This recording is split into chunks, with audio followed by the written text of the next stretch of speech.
Viu, pessoal? Boa tarde, muito boa tarde a todos.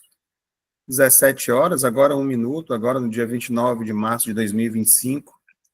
Muita alegria que nós iniciamos mais um estudo do Livro dos Espíritos, aqui representando a Fraternidade Espírita Bezerra de Menezes, localizada aqui em Nova Russa, Ceará, mas que nesse momento está aí aberta para o mundo todo, né, através da internet. Nosso estudo, ele é ao vivo, sempre aos sábados, nesse horário, e através do Meet, e nós alcançamos vários outros estados, e as pessoas estão todas convidadas que vierem até assistir posteriormente através do canal do YouTube. Então, nesse primeiro momento, convido a todos para que a gente eleve nossas vibrações, conexão com o alto, com os nossos mentores, guias espirituais, eles possam nos auxiliar nesse momento, como sempre fazem, né? Que nós estejamos cada vez mais acessíveis a eles, com os nossos pensamentos elevados, trazendo essa conexão, essa afinidade com as coisas, com os bons pensamentos, e que nesse momento nós sejamos favorecidos nesse estudo. Possam se destacar na nossa mente frases, textos, mensagens, que elas possam nos auxiliar, tanto na nossa vida cotidiana, nas nossas relações conosco, com os nossos amigos, de jornada, de caminhada, com as pessoas que aparecem na nossa vida, e que a gente possa aumentar cada dia mais o nosso conhecimento, favorecendo o entendimento, alargando essa conexão, né, com os nossos irmãos, mentores espirituais, e que a gente esteja sempre caminhando rumo ao progresso, rumo à angelitude, vamos dizer assim. Jesus abençoe-nos a todos nós, agora e sempre. Que assim seja, graças a Deus. Bem, vamos ao nosso trecho do Evangelho, como a gente sempre faz no início. Alguém com o Evangelho já aí no ponto, para me dizer um capítulo e um item?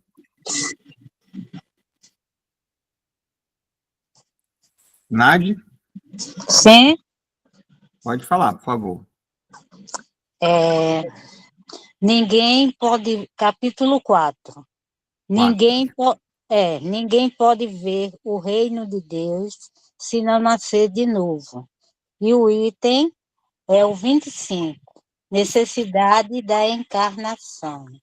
Já achei aqui. Se eu não me engano, essa é a última leitura desse capítulo. Ninguém pode ver o reino de Deus se não nascer de novo. Ela vem lá nas instruções dos espíritos, né? Onde tem primeiro o limite da encarnação e depois é uma questão, né? Já vai de acordo com o livro dos espíritos, que é um questionamento e uma resposta. Então diz o seguinte: necessidade da encarnação.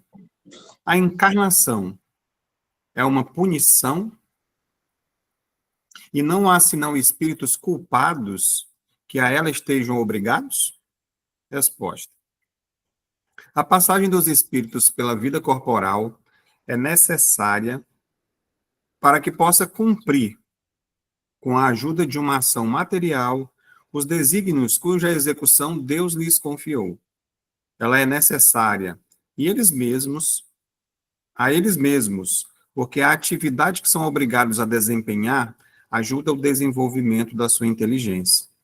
Deus, sendo soberanamente justo, deve considerar igualmente a todos os seus filhos. É por isso que dá a todos o mesmo ponto de partida, a mesma aptidão, as mesmas obrigações a cumprir e a mesma liberdade de agir. Todo privilégio seria uma preferência, e toda preferência, uma injustiça. Mas a encarnação não é para todos os espíritos, senão um estado transitório. É uma tarefa que Deus lhes impõe na sua entrada na vida, como primeira prova do uso que farão do seu livre-arbítrio. Aqueles que cumprem essa tarefa com zelo vencem rapidamente e menos penosamente seus primeiros degraus de iniciação e gozam mais cedo dos frutos dos seus trabalhos. Aqueles, ao contrário, que fazem mau uso da liberdade que Deus lhes concede, retardam seu adiantamento. É assim que, por sua obstinação, podem prolongar indefinidamente a necessidade de se reencarnar. E é então que a encarnação se torna um castigo. São Luís, Paris, 1859. E aí tem ainda aqui uma nota, né, uns 3 parágrafos, mas a gente vai se atentar somente a esse trecho que São Luís trouxe para a gente, né? E quando se fala aqui que é só dessa forma, né, que se tornaria a encarnação um castigo, e a gente observa que não é imposta por ninguém, simplesmente por nossas próprias escolhas. Esse retardo, essa quantidade de tempo que a gente pode passar mais por aqui, tendo a necessidade de vir para a carne, de utilizar ainda um corpo físico, né, material, denso como este, sujeito às vicissitudes, às dores, às doenças, né, que são suscetíveis ao corpo de quem está encarnado. Então, isso tudo faz parte. Então, essa questão, né, de Deus soberanamente justo e bom, de partir todo mundo do mesmo ponto de partida, o que justifica claramente isso, né? Isso faz a gente entender exatamente esses processos. Aí, quando você olha para a nossa atual encarnação, além desse processo de pessoas podem estar encarnadas há muito mais vezes do que outras, né? Além da idade espiritual, né, da época que foi criada, tem essa questão da obstinação de você não se livrar, né, do lado negro, vamos dizer assim, da sombra, né, que são as nossas imperfeições, e fazer com que nós tenhamos necessidade de vir mais vezes. Né? Vamos dizer que nessa vida, diante dos nossos relacionamentos, se nós já estivéssemos vivendo uma vida em harmonia com todas as pessoas ao nosso redor, né, pelo menos da nossa parte. Eu não tenho mais inveja, eu não tenho ciúme, eu só amo indefinidamente todas as pessoas. Então, automaticamente, eu me libertaria de muitos laços que vêm há muito tempo, né?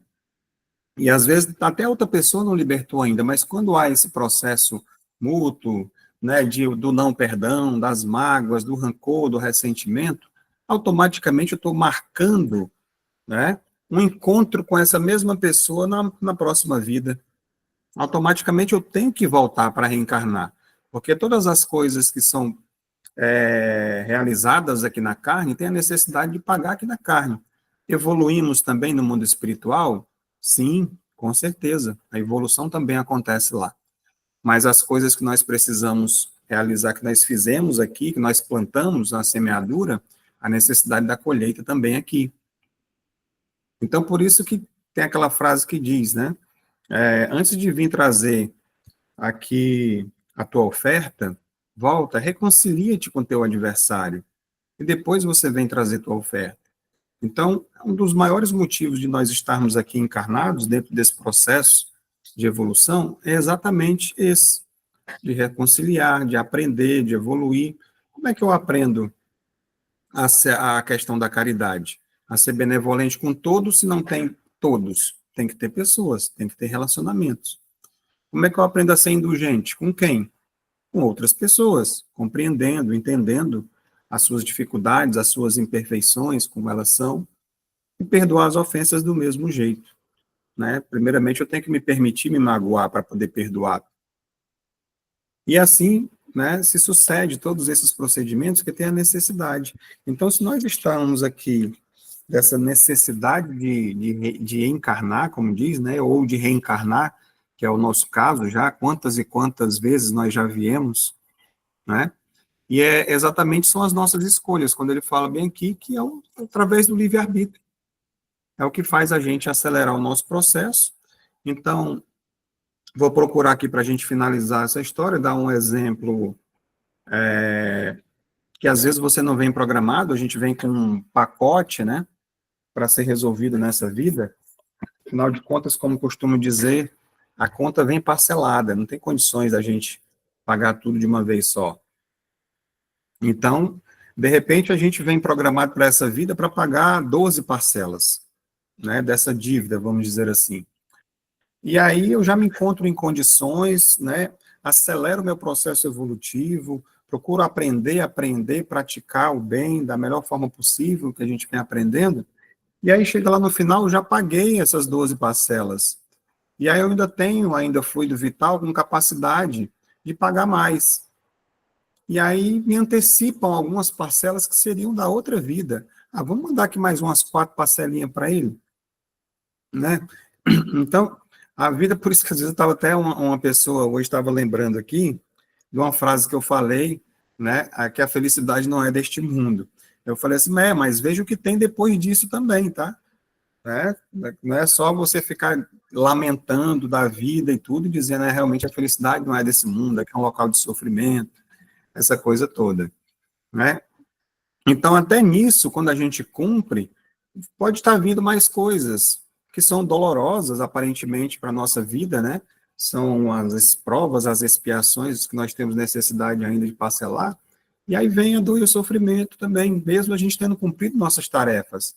Ah, agora eu sou um religioso, eu assumi determinado, eu sou convertido, eu sou espírita, meus problemas vão acabar.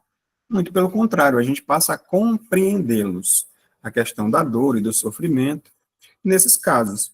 Só que muitas vezes acontece que a gente vem com 12 parcelas, e aí a gente faz o quê? Coloca mais 24 parcelas para frente. Não estou conta disso aqui não. Aí começa a piorar a sua situação, né? Adquirir a semeadura ser equivocada, plantar a dor, o sofrimento, o ódio, o rancor, a discórdia. E aí essas parcelas, além de você não quitar aquelas que você já estava devendo, você acaba aumentando, né, o seu comprometimento para mais vidas. E aí, cada vez mais, você aumenta a necessidade de encarnar, porque as parcelas estão aumentando, você já tinha um monte, né, e continua.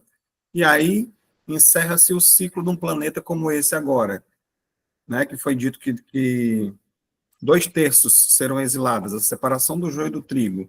É o quê? A grande quantidade de pessoas que estão aqui nesse momento com parcela sobrecarregada, já não dá mais conta de pagar aqui nesse planeta, então vai ter que ir para outro local, né? E vai ficar aqui quem está conseguindo cumprir ali os seus boletos. Vocês estão entendendo a analogia, né, que eu estou fazendo? É com relação a essa questão, né, da gente procurar cada vez mais nessa balança, tentar essa tendência a ser muito mais para o homem de bem do que para aquela sombra que o Gustavo Jung trazia, Joana de Ângeles tanto traz para a gente, né, se libertando dessas amarras do homem velho e se aproximando cada vez desse homem do angelical. Né? Então, me estendi um pouco aqui, achei interessante falar um pouco mais, que eu acho que a gente vai utilizar também um pouco disso no estudo de hoje, falando sobre a necessidade da encarnação. Ok? Aqui, até aqui tudo bem, né? Então, vamos seguindo para o estudo do Livro dos Espíritos. Hoje a gente vai ver se encerra aqui mais um ciclo dentro desse processo, né, que são vários. Nós estamos no segundo livro do Fala sobre o Mundo Espírita, ou dos Espíritos. Está ligado diretamente ao Livro dos Médiuns. E aí nós estamos no capítulo 1, onde fala dos Espíritos. E dentro desse capítulo 1, ele está subdividido aqui em várias partes também, que a gente vai chegar agora, que é a origem e a natureza dos Espíritos. Possivelmente nós vamos estar encerrando essa questão aqui hoje. Na verdade, são duas questões, tá? Semana passada nós fizemos duas também, a questão de número 80 e 81, e hoje a gente vai ver que se durante esse tempo que nós temos, a gente consegue fazer a 82 e a 83, que aí semana que vem a gente já vai começar falando sobre o mundo normal primitivo. Mas, hoje com auxílio, é claro, quase sempre, né, da coletânea de livros Filosofia Espírita, ditado por Miramês, pelo médio João Nunes Maia. E alguns apontamentos, eu acho que vai dar tempo de chegar aqui onde a gente traz alguns aspectos da obra de André Luiz também. Vamos aqui à questão propriamente dita. Questão de número 82. É exato dizer-se que os espíritos são imateriais? Resposta. Como se pode definir uma coisa quando faltam termos de comparação e com uma linguagem insuficiente? Pode um cego de nascimento definir a luz?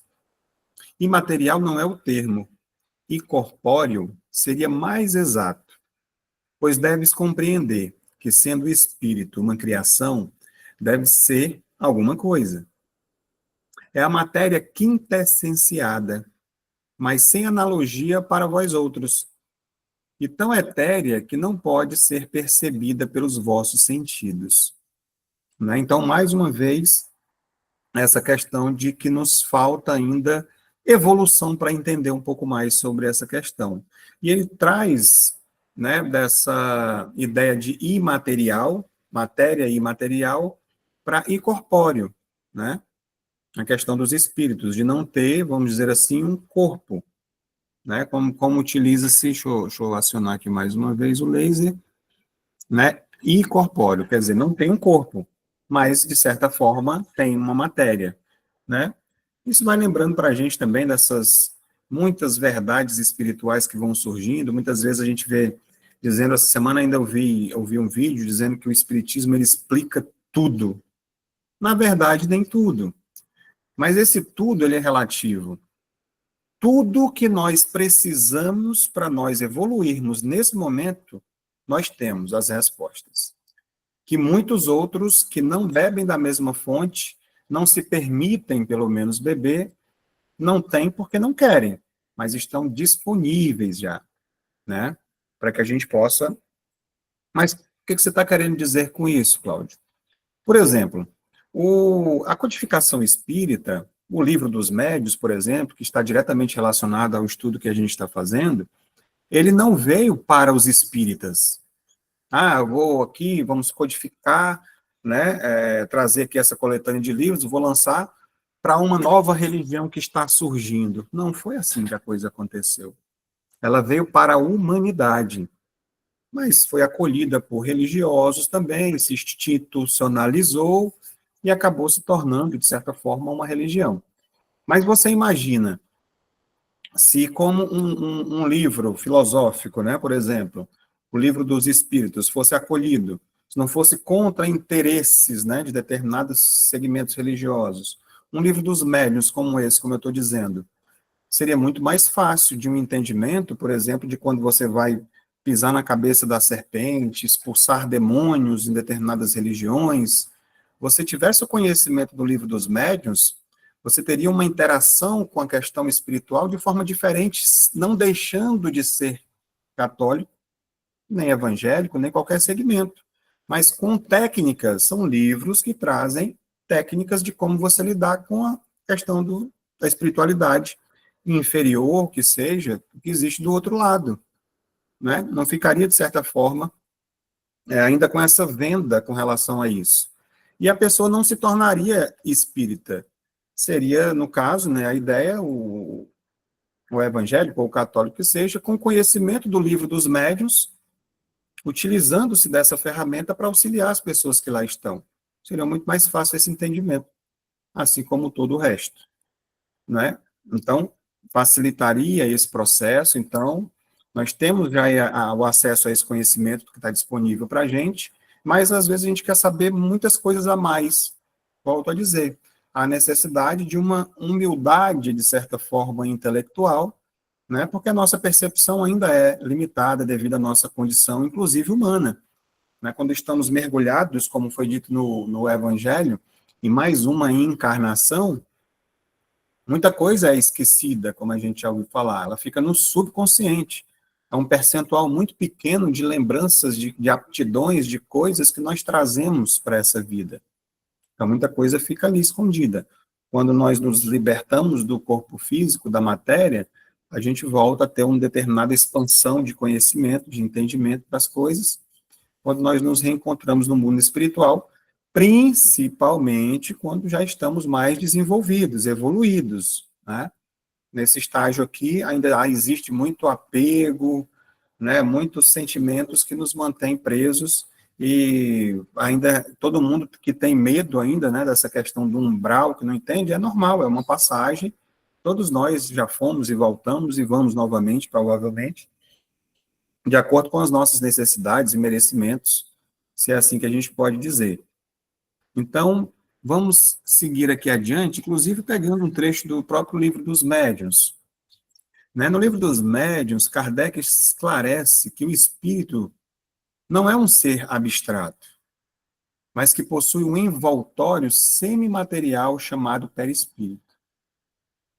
Esse envoltório, embora invisível aos nossos olhos físicos, é perceptível por médios videntes, que pode se manifestar em fenômenos espirituais. Ou não, né?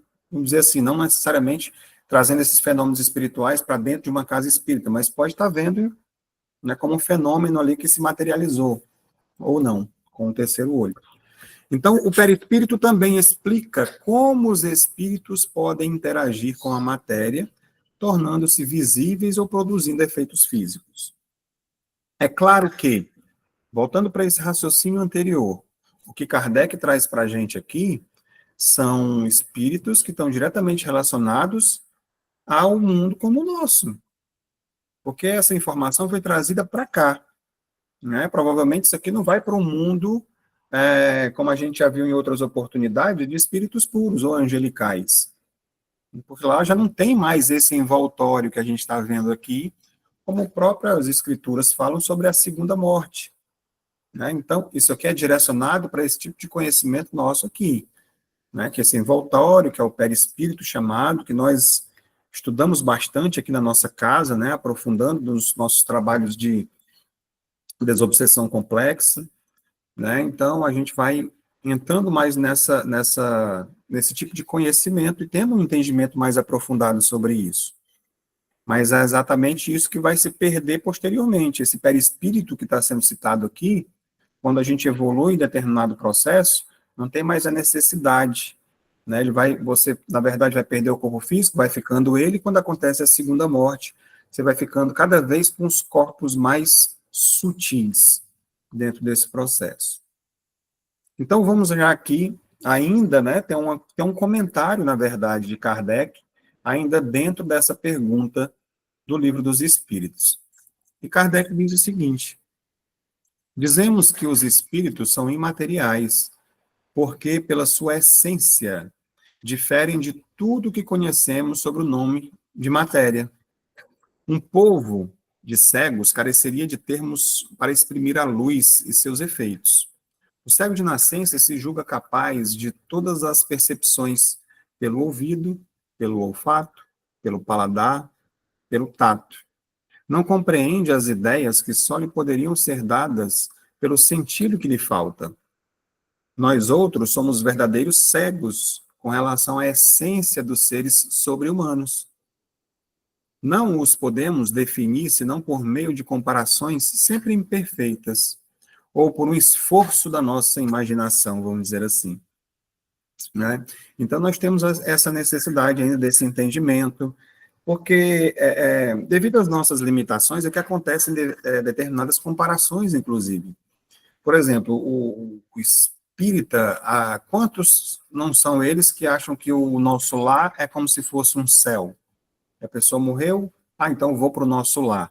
Nosso lar é uma colônia espiritual em cima do Rio de Janeiro, e existem dezenas, centenas de tantas outras colônias próximas à Terra, que é muito próximo da nossa crosta ainda. Não é? Ainda não é nem os mundos que prometem a felicidade, não é deste mundo. Está ligado aqui, é um local ali onde você fica um tempo para poder reencarnar novamente, vai aprender, ser tratado, né? Você vê que tem os locais de tratamento lá, os hospitais de recuperação, e tudo que tem direito, né? Então, esse tipo de entendimento ainda muito pequeno que se faz com que a gente traga alguns julgamentos e percepções não tão corretas em alguns aspectos, né? Então, a gente não pode querer definir, né, como ele fala que por meio de, às vezes, a gente fica fazendo analogias e comparações que sempre são um pouco grosseiras, não traz um entendimento realmente real do que realmente seria. Mas eu volto a dizer, tudo que nós temos aqui é o necessário, já é o suficiente para que a gente cresça, se desenvolva e dê passadas largas rumo ao nosso processo evolutivo, até não precisar mais, né, da encarnação, da reencarnação, como disse a leitura do Evangelho. Agora, se nós vamos iniciar aqui nós vamos ter algumas analogias, né, para tornar também fácil esse nosso entendimento, mas já na filosofia espírita, né, onde traz a questão 82 comentada, com o título de Os Espíritos São Imateriais, fazendo uma pergunta, né? E aí diz o seguinte: os espíritos são criaturas divinas, são realidades por terem sido criados. São almas nas quais despertam valores capazes de fazê-las sentir os atributos de Deus. Os espíritos são imateriais pelo contato com a matéria que se conhece. No entanto, na profundidade do termo, elas passam a ser constituídos de matéria que escapa aos sentidos humanos. como no dizer do Livro dos Espíritos, matéria interssenciada. Dentro de sua pureza, esquece o estado primitivo, onde se pode ver e pegar, onde se manifesta em formas. Então, possivelmente a nossa ciência não teve acesso ainda a perceber um espírito, né, envolto a um corpo, né, vamos dizer assim, no estado de sono, desdobrado, e fazer um estudo de que está feito aquele envoltório, o que está dando forma àquele corpo, àquele espírito que muitas vezes os médiuns, os sensitivos, conseguem ver. Não necessariamente espíritas. Outras pessoas também veem, acham que são fantasmas, acham que é isso, que é aquilo outro. Né? Teve um caso, alguns anos atrás, né, aqui na cidade, até que no local onde abriga as crianças, tinha um espírito lá que estava se materializando. Né, para as pessoas que trabalhavam lá, algumas estavam vendo, ou quase todo mundo viu, até, porque eu acho que não era médico, através do ectoplasma que estava sendo gerado por alguém que ali que tinha mediunidade, ele estava se materializando e assustando as pessoas que lá estavam. Né? Nós chegamos a estar uma equipe lá, fazer uma visita nesse local, uma das médios viu, e eram os antigos donos a história da casa mal assombrada, né? Eram os antigos donos os donos da casa, né? Que era uma casa antiga, que não estava gostando daquela presença lá, estava querendo expulsar as pessoas de lá, né? Não estava gostando, não, essa casa aqui é nossa, quero que vá embora daqui, não quero que fique ninguém, que acontece em muitos locais por aí. Então, né, tomou, né, essa forma e as pessoas viram, mas não tem como você ir lá tirar um pedaço, usar um aparelho que nós temos aqui na Terra para definir de que é feito, né, esse envoltório que está ali dando forma àquele espírito, por exemplo, né? Então, aqui tem uma analogia, assim como a existe e não vemos, a eletricidade também, ela age, e o mundo espiritual tem sua forma física, ainda invisível para alguns, a maioria de nós, pelo menos, né? Então, aqui, vamos dizer assim, é bom a gente fazer algumas pontuações até aqui. Os espíritos não são nada, né? Como muitos dizem, os espíritos não são nada. Na verdade, são. São seres reais, né? Como ele diz aqui no texto, mas de natureza diferente. Outra coisa, eles são incorpóreos, né? Sem corpo físico, mas não são absolutamente materiais. Existe alguma coisa da forma, né? Matéria. Então, sua constituição, como a gente viu também aqui, ela é de matéria sutil, que eu fui na outra que a gente viu, ainda não acessível aos sentidos comuns. Então, né, só essas partes para a gente pontuar esse início do nosso estudo, e aí segue-se aqui os comentários de Miramês. O espírito não tem forma definida. Se podemos comparar, mesmo que seja com pálidas imagens, vamos dizer que ele é igual à água ou vento, que toma a forma da vasilha ou do ambiente em que é colocado. No caso do espírito superior, ele pode tomar a forma que desejar. E o seu comando é a mente. Quanto às particularidades, ainda é cedo para que possamos conversar e entender. Por isso é que podemos chamar o espírito de ser incorpóreo, por não ter ele precisamente um corpo, como se entende as formas. A linguagem humana é fraca para se conversar sobre assuntos do espírito, mas toda tentativa é válida, por se entender alguma coisa acerca de assuntos de relevância como este. Que Deus nos abençoe em todos os nossos esforços que marcam um aprendizado de luz. Né? Pede para nos abençoar. Então, quando ele diz que um espírito superior, ele pode tomar a forma que desejar, somente com o comando da mente, né? Eu trouxe aqui algumas imagens para ilustrar, tem algumas sensitivas aqui participando para a gente também, que vão confirmar, porque, afinal de contas, essas informações foram trazidas por elas para mim.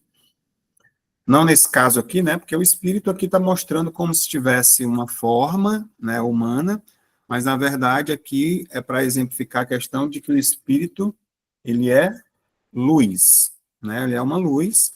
Esse corpo aqui é como se fosse o perispírito, que na segunda morte ele não vai existir mais também, vai ficar uma outra coisa, que a gente ainda não tem acesso ainda, que é essa questão dessa luz, que, pelo que foi dito aqui, pode ter a forma que quiser, né? E aí a gente já teve relatos aqui de tantas e tantas formas que se apresentam, já espíritos inferiores, né? Estão ligadas à vingança, a ódio, a essa questão nos trabalhos de desobsessão que a gente faz, que não foi uma nem duas vezes que apareceram alguns com uma forma metade homem, metade touro, né? O famoso Minotauro, né? Das histórias, até quem lembra do sítio Pica-Pau Amarelo, né? Vai lembrar daquele episódio lá que tinha o Minotauro, né? Dessa figura, vamos dizer assim, mitológica, né? E tantas outras se apresentam dessa forma. A gente traz para as contenções para conversar e eles vêm também com forma demoníaca, como inclusive tem no, eu já citei uma outra oportunidade no livro, não estou lembrado agora direito, do Robson Monteiro, que ele traz um capítulo falando sobre a entidade, e ele vai descrever basicamente, né, com esse formato demoníaco, com chifres e tudo e tal. Eles se mostram dessa forma, que foi uma maneira de realmente assustar as pessoas. E por muitos médios ou percepções durante os tempos e tempos, acabou se formando essa figura como se fosse uma antítese de Deus, por exemplo, e tal, porque realmente é o lado escuro, é o lado mal, né? Então, é basicamente isso. Então, se apresenta também dessa forma e tantas outras. Formas de animal, alguns aparecem como... Aqui é uma fotografia retirada do livro A Odisseia, né? Onde fala do inferno de Dante, né? Onde lá tem o inferno, o céu, e depois criou-se a história do purgatório. E lá mostram criaturas, né, enraizadas, como se fossem árvores. E quantas vezes, praticamente em todos os nossos trabalhos, nós fazemos resgates em áreas como essa, desenraizando, né, ou personalidades ou espíritos que estão nessas condições, e trazendo para serem tratadas também, esclarecidas, né, e assim tantas e tantas e tantas outros casos e formas que se apresentam, que se mostram, forma de animal, de bicho, de cobra, de dragão, de tudo enquanto. E aí, quando chega, são transmutadas, transformadas e tudo para trazido mais próximo da forma humana, como nós entendemos, né? Então, faz parte dessa forma que é dada a esse espírito, essa parte do espírito que está lá, né, na desencarnada, vamos dizer assim, nesses locais de dor e de sofrimento. Teve o exemplo aqui, esse exemplo. Se alguém quiser trazer mais algum exemplo das sensitivas que estão participando, pode ficar à vontade, levantar a mão e participar. Mas, enquanto isso, eu vou falando aqui também que temos essa questão de... Teve um livro que eu li, agora eu não estou lembrado também o título dele. É um que fala sobre a questão de transição planetária e a questão da obsessão, de como ela acontece também de algumas formas. E aí, o que que acontecia? A pessoa estava dormindo e há o desdobramento automático. Quando você dorme, o espírito ele vagueia. Ele pode ir trabalhar em colônias espirituais, ajudar no processo de limpeza do planeta, trabalhar em hospitais, ajudando, mas pode também ir para uma festa, pode namorar, pode roubar, pode fazer, né, pelo menos ter essa sensação de participar dessas questões, locais de sofrimento, lembrar coisas, né, durante o sono. E aí, o que é que alguns espíritos obsessores faziam com esse casal? Tinha um casal e eles estavam querendo atrapalhar, que eles se separassem, que discórdia na família e tudo. E aí, quando, deixa eu ver se eu lembro, a esposa desdobrou, eles pegaram e chamaram ela para ir para um local, para uma festa. Chegando na festa, um dos espíritos se passou, se revestiu da imagem do marido, e o outro da melhor amiga dela, melhor amiga que ela tinha ciúme com o marido.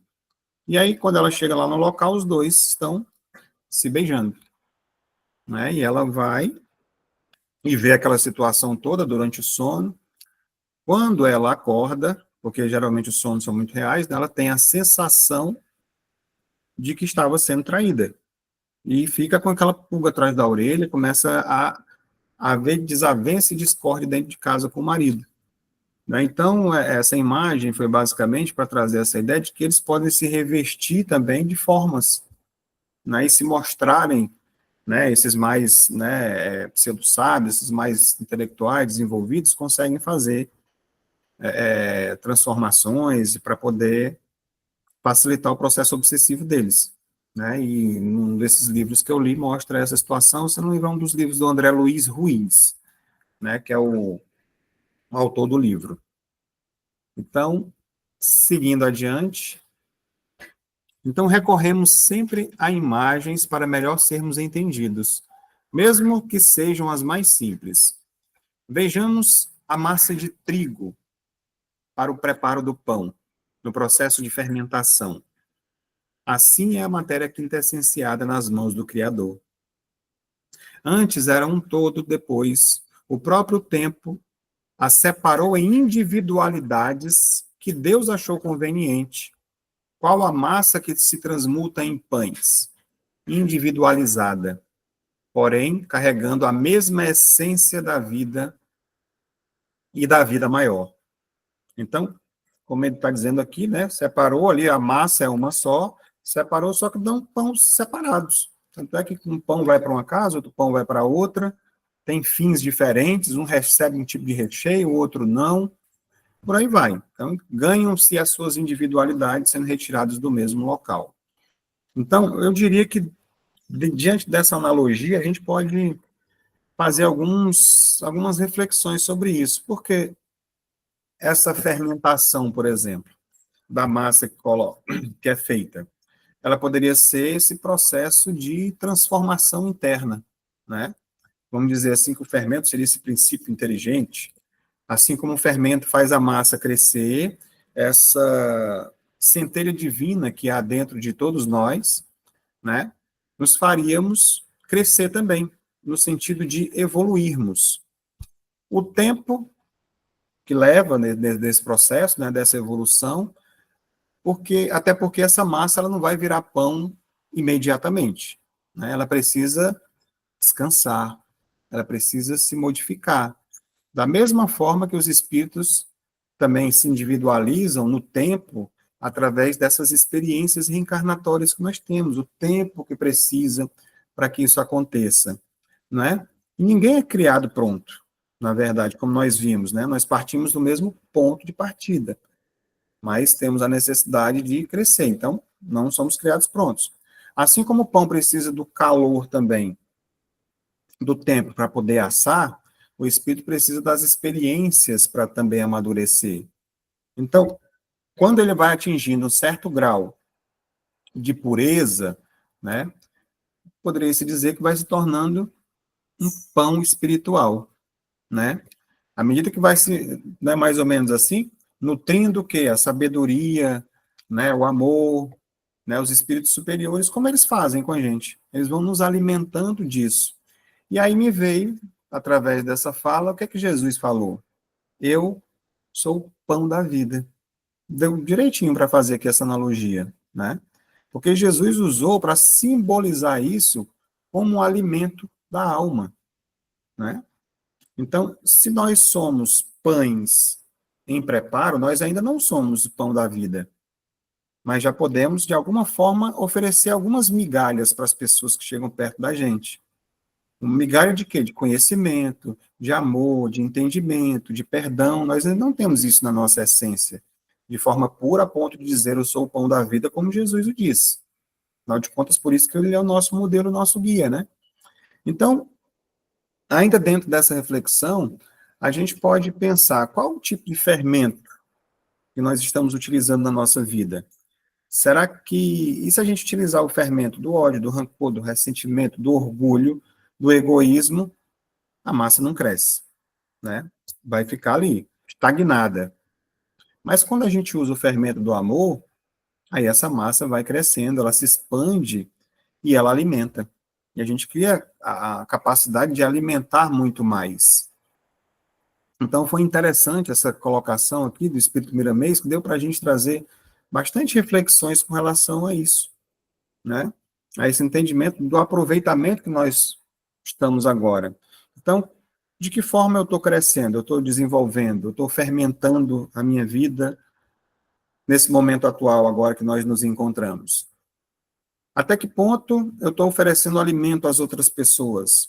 Que tipo de alimento eu estou oferecendo? Ou seja, meus exemplos, né, os meus ouvidos, simplesmente para ouvir as pessoas que estão precisando, sabendo, é claro, ser essa questão do filtro e não esponja, não absorver as coisas.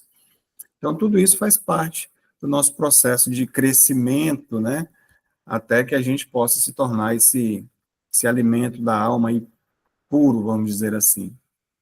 E aqui a gente vai continuar ainda nessa analogia. Mas vamos a mais um trecho.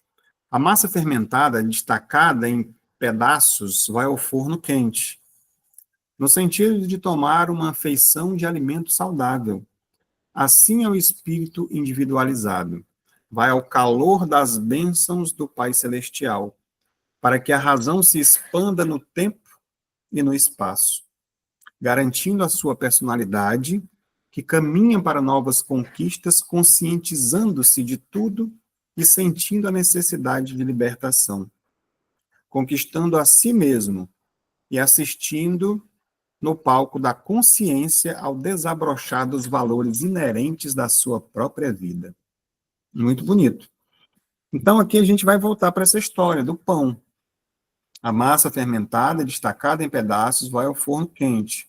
Assim como o pão, ele precisa desse calor, vamos dizer assim, para ganhar forma, para ganhar sabor, né, crocância, o espírito também necessita desse calor das encarnações, como a gente viu aqui no texto, desses desafios, dessas provas, dessas expiações, das alegrias, tudo que está inserido dentro desse contexto, para desenvolver, para que possa avançar em razão, em sensibilidade, na intuição também, como a gente já viu anteriormente.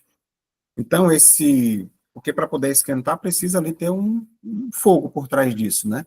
Então, esse fogo que esquenta esse forno também, não é o fogo do castigo, como muitos pensam, vai arder no fogo do inferno, né, como dizem, mas um fogo de transformação, que ele ajuda aquele pedacinho de pão que é colocado ali, não sei se vocês já viram o tamanhozinho que é colocado, e depois, quando ele sai, né, fermentado, sai grande, bonito, né, saboroso, muitas vezes, dependendo de quem manuseia, aí já é outra história, né. Então, esse calor do forno, ele poderia simbolizar para a gente também a que nós somos submetidos às leis divinas, as leis que nós vimos aí nas semanas anteriores, né? A lei de causa e efeito, vamos falar, a lei de amor, a lei de justiça, todas elas que vão nos moldando e fazendo com que a gente tome esse formato, com que a gente cresça, né? O que fala mais aqui sobre as bênçãos do Pai Celestial? Oi, Tereza, pode falar.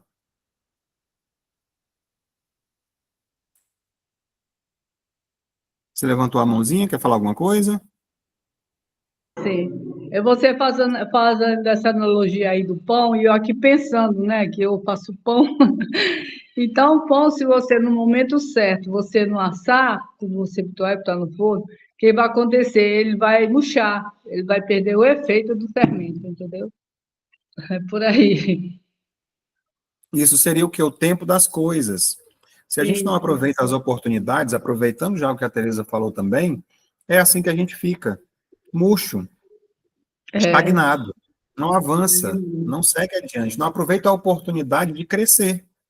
E aí vai ficar é. igual nesse pão que não foi utilizado da maneira correta, na hora correta. Nós estamos aqui na hora certa.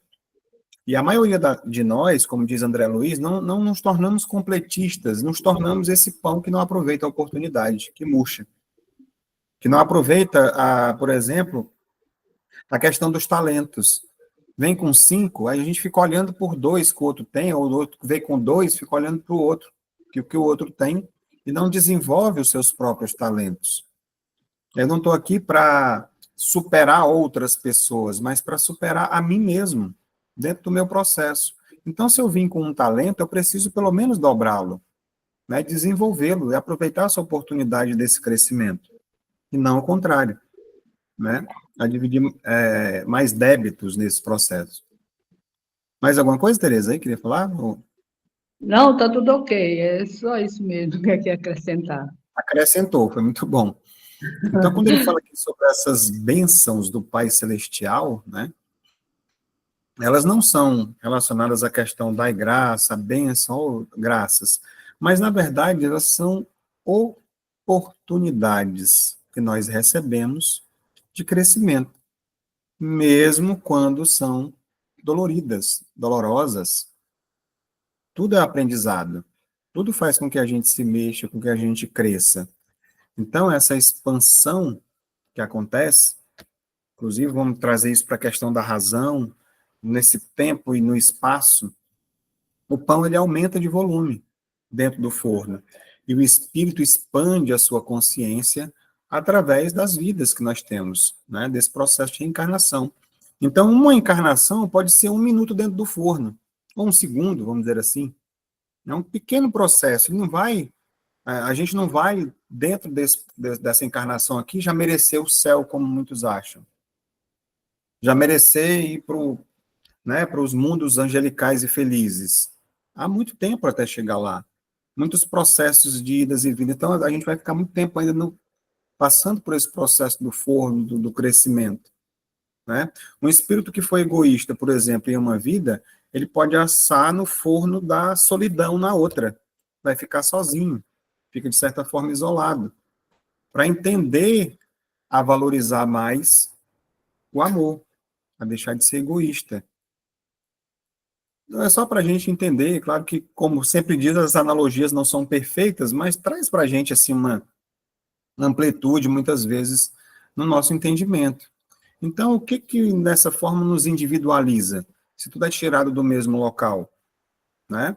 São as nossas escolhas, exatamente isso, o livre-arbítrio, como nós reagimos, né, diante das dores, das alegrias, os valores que nós priorizamos, né? Por exemplo, orgulho versus humildade.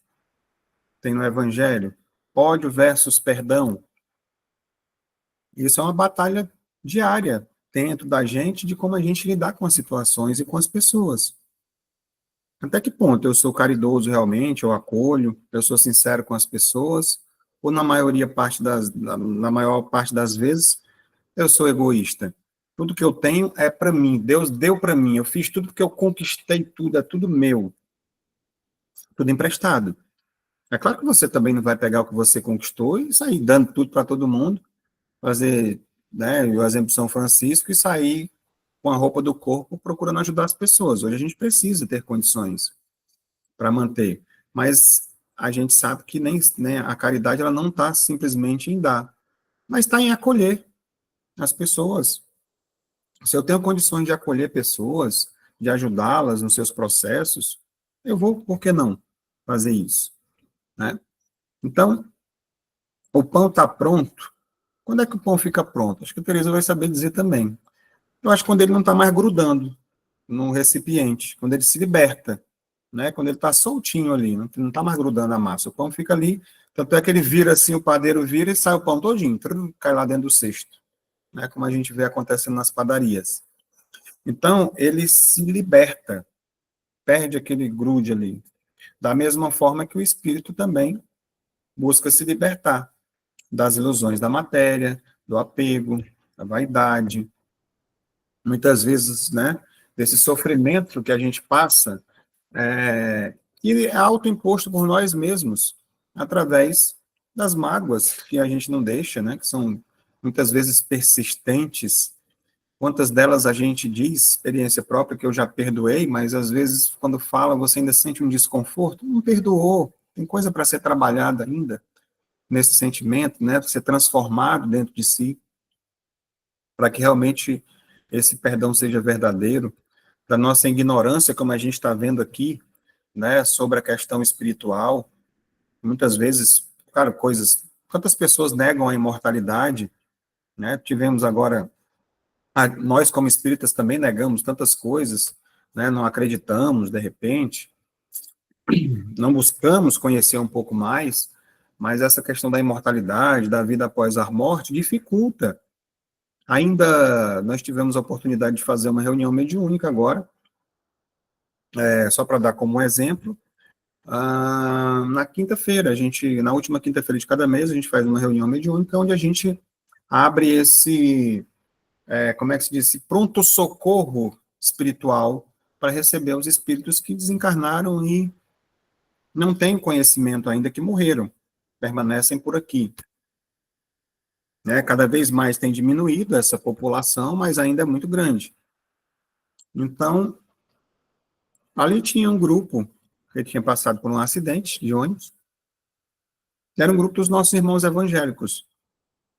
E a gente tentando através do esclarecimento, mostrando que o que morre é o corpo físico, que eu estava conseguindo conversar com ela através de outra pessoa, estava emprestando as cordas vocais, né, mostra o momento do acidente, o que foi feito do corpo, que foi, né, enterrado, que o espírito sobrevive, graças a Deus. Eu não acredito que você está sair tudo, como é que você está fazendo isso, né, essas coisas assim. Porque eu falei, mas em que você acredita? Não, eu acredito que se eu tivesse morrido, eu estava dormindo. Então você ia dormir para esperar o juízo final? E exatamente.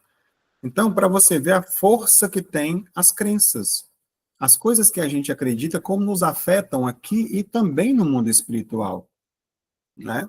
A pessoa fica esperando, morre, mas não sabe que morreu e ali fica preso no acidente. Estou aqui sofrendo, estou nas ferragens, e vou continuar aqui, porque eu não morri, estou esperando alguém me tirar daqui. Só que você já foi retirado, não está mais lá. E aí precisou realmente, depois de trazer uma pessoa de muita confiança, que foi a mãe desse espírito, quando era viva, para poder recebê-la. Você confia nessa pessoa, já que você não está acreditando em mim, tudo que você está vendo, acha que que é coisa do demônio e tudo. Nunca vi demônio acolher e fazer tudo isso que a gente está fazendo aqui, mas tudo bem. Aí, quando ela viu a mãe, não, agora eu acredito. Pois então você vai, que vão lhe explicar melhor aí, desse outro lado onde você vai estar. Ela está lhe chamando? Tá, ela foi. Né? Deixou de estar aqui, o pessoal foi resgatado. Mas isso serve para dizer, com relação a essa questão que foi trazida agora, do que nós já sabemos, já é o suficiente? Espírita também acontece? Sim, morre e nem percebeu que morreu. Tanto é que o Divaldo brinca às vezes com isso, né? Com a Joana, para se beliscar, para ver questões assim, será que eu já morri? Porque é tão sutil essa passagem para o outro lado, né? Que médiuns às vezes continuam trabalhando achando que estão aqui, encarnados. E já desencarnaram. Então, tem esses estágios também. Ainda fazendo essa analogia com o pão, o que a gente poderia trazer, aproveitando para a gente finalizar esse tema? Que, por exemplo, a massa crua ainda seria o espírito primitivo ainda, né? Das suas primeiras encarnações, aquele que a gente viu até na escala espírita, né? Dominado ainda pelos instintos. E aí aquele que está assando seria o espírito em prova, né? Luta do velho contra o novo, que eu falei agora há pouco. A gente está aqui, a gente está assando dentro desse processo, e muitas vezes literalmente, né? Devido ao calorão que a gente enfrenta, que a gente vem enfrentando ultimamente. E quando já está ali dourado, crocante, seria um espírito iluminado, o equilíbrio entre a matéria e o espírito. Eu acho que aqui deu para a gente finalizar bem essa analogia, trazendo essa questão do pão, como foi trazido pelo espírito Miramês para a gente como referência. E seguindo adiante, o espírito é uma luz diferenciada que acode às suas próprias necessidades, como ajuda aos seus irmãos de caminho naquilo que o determinar. É uma chama divina consciente, mas a qual ainda falta conhecer muitas coisas no que se refere à sua própria existência. Pelo menos no estágio em que nos encontramos, há muitos mistérios a desvendar no que tange ao espírito. Então, é o que foi falado lá no início, né? Da gente ainda ter muita coisa para aprender, muita coisa pela frente, que depende do nosso desenvolvimento. Então, os espíritos são imateriais pelo estado de matéria que se conhece. No entanto, tudo que existe nasceu da mesma fonte divina. E nesse nascimento até o espírito, ocorrem diversas transmutações de todas as ordens, para que a luz maior irradiasse no centro da vida e a harmonia se fizesse no seio da luz, obedecendo à vontade do Criador, como sendo um sol inteligente, filho de um sol maior. Então, é basicamente outra analogia que ele foi feita, né? Nós somos pequenos sóis, porque afinal de contas foi dito, vós sois deuses, né? Mas isso a gente já trouxe em outra oportunidade também, dentro da sua relatividade, vamos dizer assim. E agora aqui nós já vamos para a questão de número 83, que também tem a ver com essa, né? Para a gente finalizar, temos ainda aqui uns 25 minutos, dá para a gente refletir bastante sobre isso também.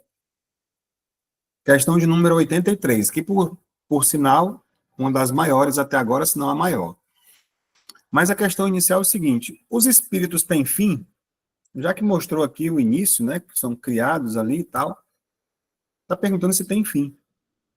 Compreende-se que o princípio de onde eles emanam seja eterno. Mas o que perguntamos é se sua individualidade tem um termo e se, num tempo dado, mais ou menos longo, o elemento de que são formados não se dissemina e não retorna à massa de onde saiu, como ocorre com os corpos materiais. Pergunta até inteligente, né? Então é difícil de conceber-se que uma coisa teve começo, possa não ter fim. Né? Ainda fez uma colocação no final. Vamos ver a resposta que trouxeram para a gente. Existem coisas que não compreendeis porque a vossa inteligência é limitada. E isso não é a razão para que as rejeiteis. A criança não compreende tudo que seu pai compreende. Nem o ignorante tudo que o sábio compreende. Dissemos que a existência do espírito não tem fim. É tudo o que podemos dizer por enquanto. Está entendendo? Eles sabem mais, mas para a gente, o que por enquanto era isso, tá? Então, tirando isso aqui tudo, qual é a pergunta? Os espíritos têm fim? A resposta, dissemos que a existência do espírito não tem fim, né? Deus é eterno, nós somos imortais. Então, a eternidade, nesse sentido aqui, como princípio, eles vão afirmando aqui de forma categórica, né? Que a existência dos espíritos realmente não se acaba. Mas eles não vão detalhar também como isso acontece. Isso sugere que a imortalidade da alma não segue uma lógica material, que é essa daqui que veio do pó, vai voltar para o pó. É assim que acontece com relação ao corpo, né? Mas o espírito não. Aí são realidades diferentes, vamos dizer assim, metafísica, mais complexa, que ainda, por enquanto, nós não teremos acesso.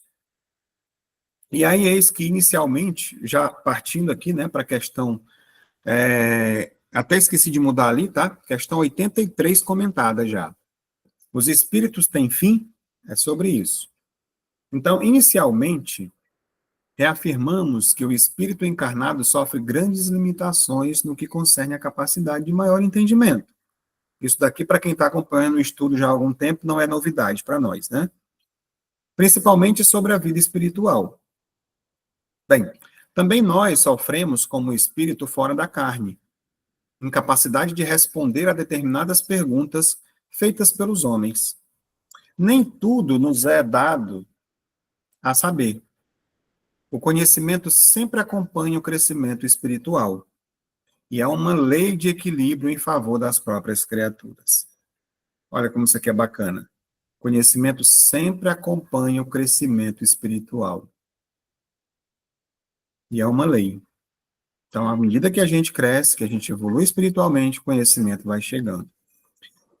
E aí, quando eu estava fazendo logo essa leitura do início dessas reflexões, já começou a me ocorrer essa questão do espírito encarnado, sofre grandes limitações de não ter esse entendimento, sobre a vida espiritual. Qual foi um dos primeiros, assim, que trouxe uma grande contribuição para a gente sobre essa questão do mundo espiritual? Eu acho que alguns já estão aí captando já, né? É uma das maiores obras que nós temos, o best-seller, ou a maior obra, que é o Nosso Lar. André Luiz trouxe aí, pelo menos esses 13 livros que são dedicados à questão da vida no mundo espiritual, né? E que começa pelo nosso lar. Se você puder fechar, por favor, a janela. E a gente vai começar dando uma pincelada em alguns deles, né? Eu sei que tem gente aqui que tem talvez mais conhecimento, até estudo sobre esses livros do que eu, mas eu trouxe aqui também para a gente poder instigar a leitura, como eu costumo fazer, né? Dessa maravilhosa obra, dessas obras, na verdade, dessa coletânea de livros também, onde foi trazido para a gente uma luz, uma claridade mais sobre esse entendimento do que nos aguarda, de certa forma, no mundo espiritual. Quebrando um pouco, até quando você se interessa pela leitura, eu estava comentando agora, até nessa semana, que são leituras tão ricas, que quando você lê a primeira vez, você não tem noção ainda do que ela quer dizer. Por mais que muita coisa fique clara, tá? Deixando isso bem claro. Não, então é difícil o entendimento, não vou ler. Não, não é. Tirando mecanismos da mediunidade, né, que é mais complexo um pouco, mas os outros são romances, são histórias maravilhosas que são muito ricas que a gente vai ver aqui. Mas se você passar algum tempo, como, por exemplo, trazer um exemplo próprio. A primeira vez que eu li, lá no início, o primeiro livro que eu tive acesso foi o Nosso Lar. Eu já li umas 3 vezes. Cada vez que eu leio, ele vai trazendo um entendimento diferente. Depois que a gente começou a estudar sobre a questão das obsessões complexas, apometria, a TALP, autoobsessão, aprofundando, esses livros ganharam um significado completamente já diferente, né? Como se você tivesse colocado códigos ali e você começasse a entender melhor o que é que André Luiz estava trazendo nas suas excursões aí, nas suas histórias, né? Então, dito isso, apresento para vocês o primeiro deles, né, que é o mais conhecido, tem audiobook, tem o livro, tem o filme, que é espetacular. Então, para quem não assistiu, assista, e quem já assistiu ou não assistiu, leia o livro, porque é muito mais rico, né? Então, André Luiz apresenta o nosso lar, uma colônia espiritual, que não é o céu, transmitindo suas observações e descobertas na mesma, atuando como um repórter que relata suas próprias experiências no plano espiritual.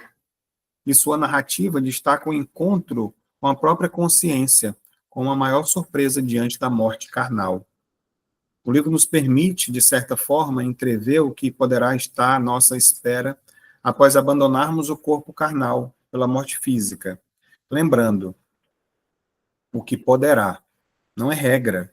Cada caso é um caso. André Luiz, ele foi, inclusive, como suicida, né? 8 anos, tal, a vida boêmia que tinha, bebida, cigarro, aquela coisa toda. Não foi um completista. Além de comprovar ser a terra oficina sagrada, onde o homem deve aprender e elevar-se, aproveitando dignamente a oportunidade que o Senhor lhe concedeu.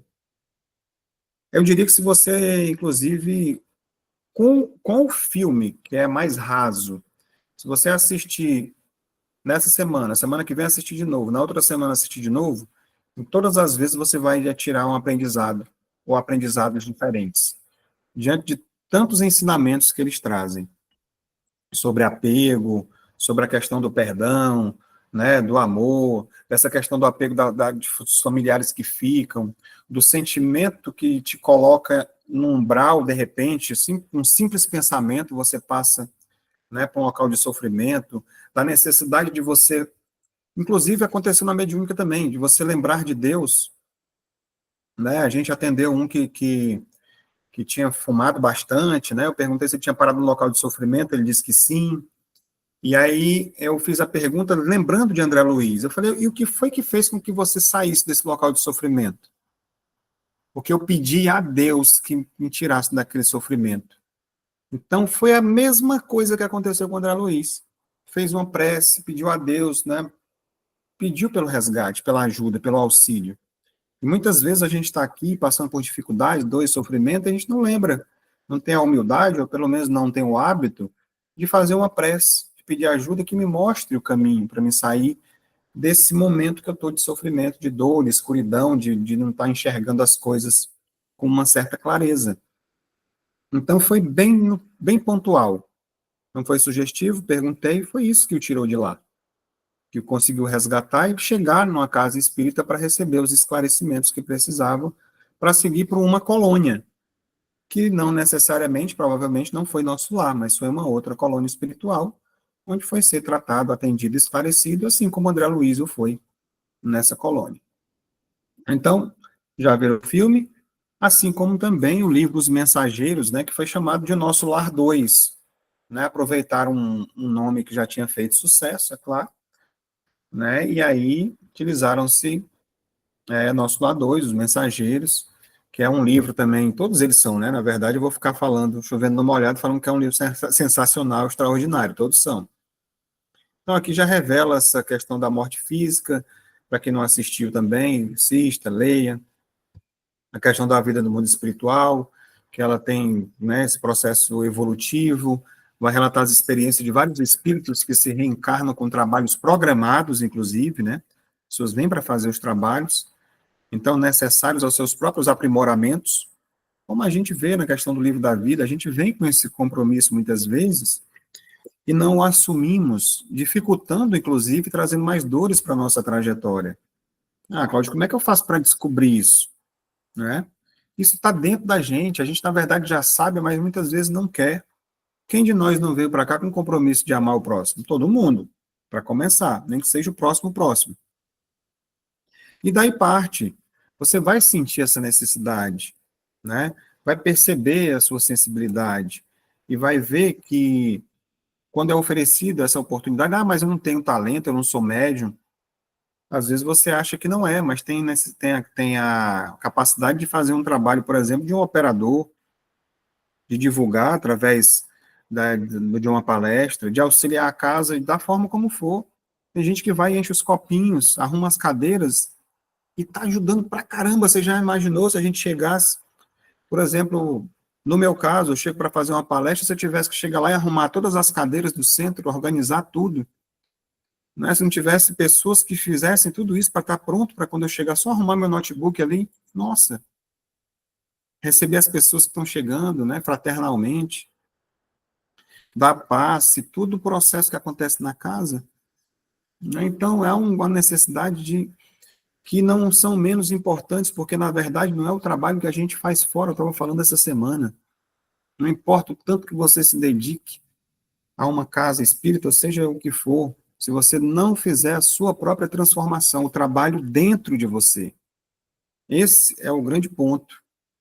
E uma coisa leva a outra, né? Leva à humildade, à simplicidade, ao comprometimento, ajuda a gente a ter disciplina em outros aspectos, né? Porque, por exemplo, se está chovendo, quarta-feira, nós temos evangeloterapia, é de forma presencial, quem mora aqui na cidade. Eu tenho um compromisso. Pode estar chovendo, caindo canivete, eu vou. Nem que eu troco de roupa lá, mas eu estarei lá presente. E as pessoas que só assistem, por exemplo, não, hoje eu não vou não, está chovendo. Não, acho que vai chover, nem vou hoje. Ficar em casa. Então, é sobre isso. Quando a gente se compromete, e isso a gente faz isso no mundo material, na questão material também. Se você trabalha de carteira assinada, ou tem um compromisso com você mesmo, você não vai faltar o trabalho da sua empresa. Você tem um horário para chegar lá. E às vezes a gente não marca horário com a gente mesmo, para que a gente tenha esses momentos de reflexão, de autoencontro, como nós estamos tendo agora. Eu vou avançar, passar rapidamente aqui, que a gente não vai mais dar tempo de falar sobre tudo, passou rápido, eu pensei que ia estar... Em outra oportunidade a gente esmiuça mais um pouco os livros, né? Mas aqui os Mensageiros, ele traz para a gente uma necessidade também de estudo, ele fala e mostra para a gente a prática do trabalho, né, as pessoas que fazem parte lá de uma casa de ajuda, de um centro espírita e tudo, né, ajudando nesse processo com o comprometimento que fez com a espiritualidade, com os espíritos que estão do outro lado esperando a gente. Por isso que a gente procura começar, não sei se vocês perceberam, não importa se vamos dar aqui uma tolerância aqui de mais 10 minutos porque as pessoas não chegaram. Não, a gente tem um compromisso com a espiritualidade. As pessoas que devem chegar no horário que isso de certa forma, até faz com que criam-se maus hábitos. As coisas não começarem sempre no horário que é para começar. Não importa, se tem uma pessoa só, a gente começa.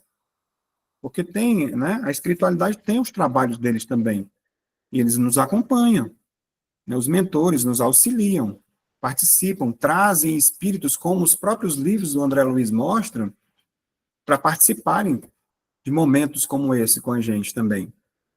Então, no processo de aprendizado, né, nos acompanham, espíritos que estão com a gente ficam, muitas vezes eles estão nos obsediando, alguns ali, tanto tempo, pô, essa pessoa está tanto tempo assistindo esse negócio, esse cara falando essas coisas, acabou que me convenceu.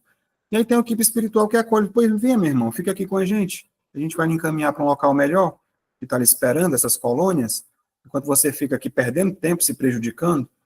Olhe nos espelhos, veja como é que você está prejudicado, venha ser acolhido, tá aqui, a gente está prontos para lhe abraçar. E acontece tudo isso. E aí vem o livro Missionários da Luz, que é outro livro fantástico também, repetindo a história, né? Então, ele aqui, os segredos da reencarnação, revelando a tarefa dos espíritos missionários encarregados do processo de renascimento, né? Aqui são 20 capítulos, discorrem sobre a continuação do aprendizado da vida espiritual, fala sobre o perispírito como organização viva, né? Moldando as células materiais, a reencarnação orientada pelos espíritos superiores e aspectos diversos da manifestações mediúnicas, né? Então, o livro ensina que a providência divina concede sempre ao homem novos campos de trabalho através da renovação incessante da vida por meio da reencarnação. Exatamente essa questão da misericórdia divina, como a gente viu na leitura do Evangelho, né? As necessidades que nós temos ainda de reencarnar, estarmos aqui, e todo o processo que acontece nos bastidores, vamos dizer assim, no mundo espiritual. Nesse livro, inclusive, mostra eles lá, né? Tem ele. Esse livro também ele foi transcrito por imagens, né? Estou tentando lembrar Imagem em Ação, é o nome do estúdio, do pessoal que faz esses desenhos.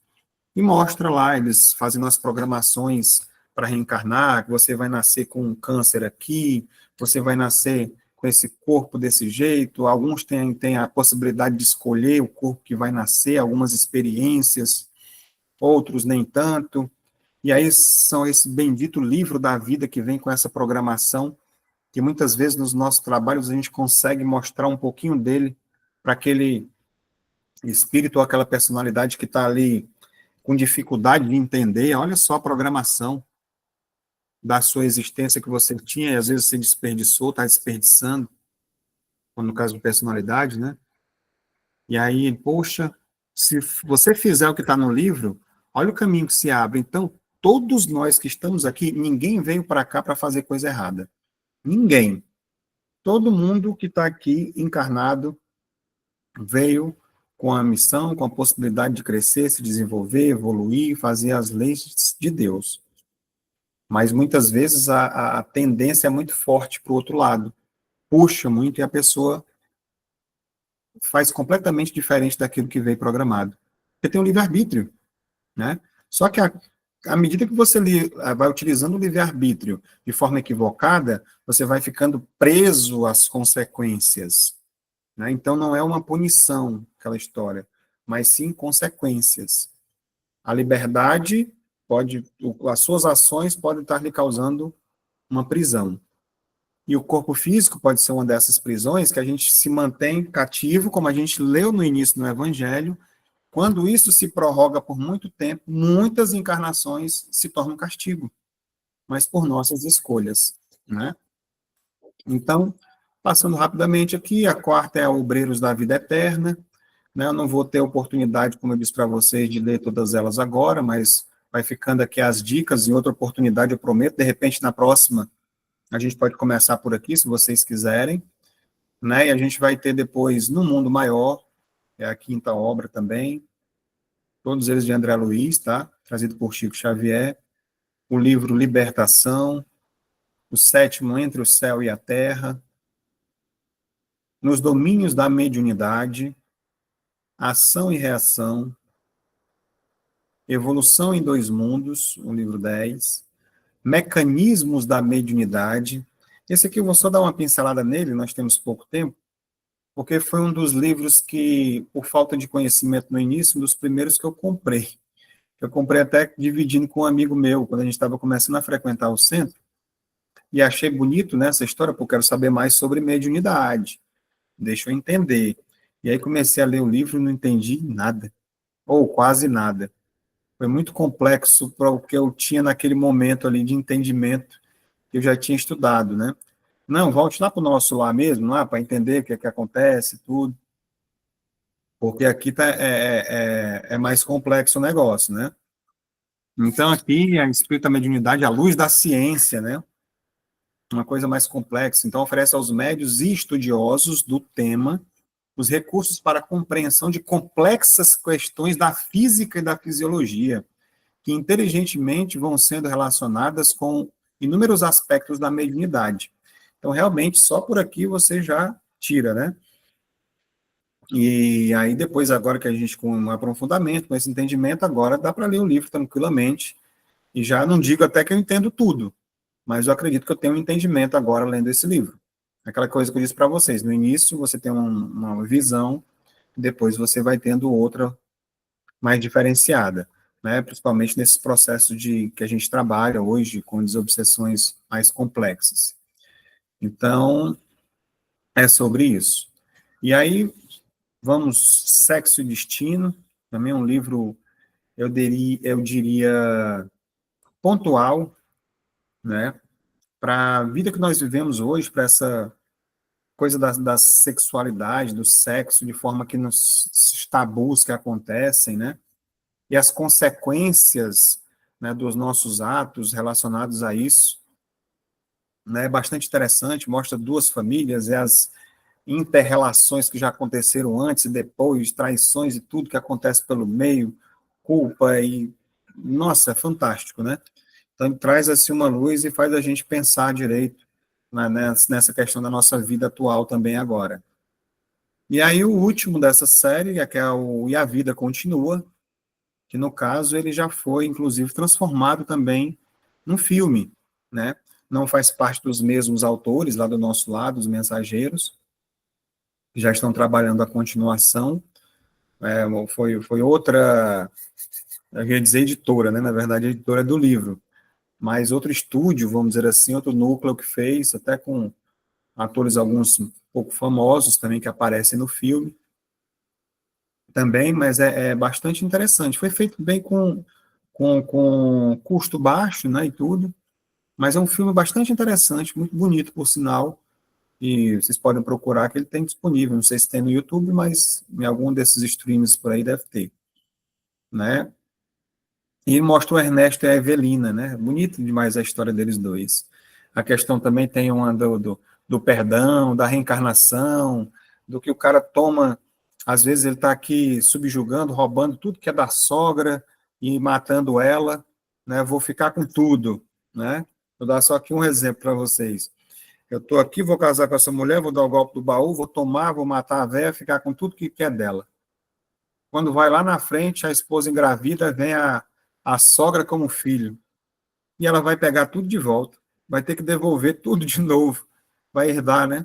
Fora aquele filho, aquela filha bem difícil que vai vir, que não vai aceitar o pai, né? Por tudo que ele fez, né? Como vamos, genro, no caso, né?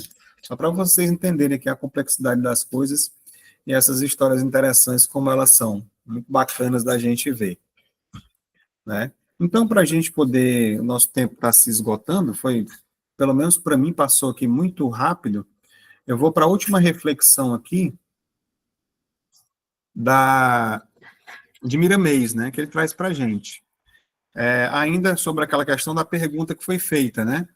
A questão 83 foi o quê? Os espíritos têm fim? E a resposta, dissemos que a existência do espírito não tem fim, né? No mundo espiritual, estudamos e pesquisamos os mistérios de Deus, que são muitos. Descem ao nosso plano grandes almas para nos ensinar algo mais sobre o amor, a ciência e a própria filosofia. E devemos dizer que há assuntos para os quais nos falta ainda entendimento. Usamos a oração para compreender. uma gradação das leis, e que é nos dado conhecer. Aqui é nos dado conhecer, né? Do que compreendemos, algumas coisas passamos para os homens, pelas faculdades mediúnicas dos mesmos. Devemos repetir, para o bem-estar geral, que somos eternos na eternidade de Deus, mesmo com todas as transformações sofridas. Então, é tão bom quando a gente sabe disso, é tão confortador nós sabermos, por exemplo, que a morte não existe. A morte é do corpo físico. Tudo que eu tenho aqui vai sobreviver isso. As relações que eu tenho de amor, de carinho com as pessoas, tudo isso vai sobreviver. E a vida continua, as oportunidades vão sendo dadas para a gente. Isso é fantástico, e a gente saber que é eterno. E que um dia vai ser um anjo, um arcanjo, é fantástico isso, né? Não motivador para a gente? Então, sobre isso, passei aqui um minutinho já do tempo programado. Gostaria de agradecer mais uma vez a presença de todos.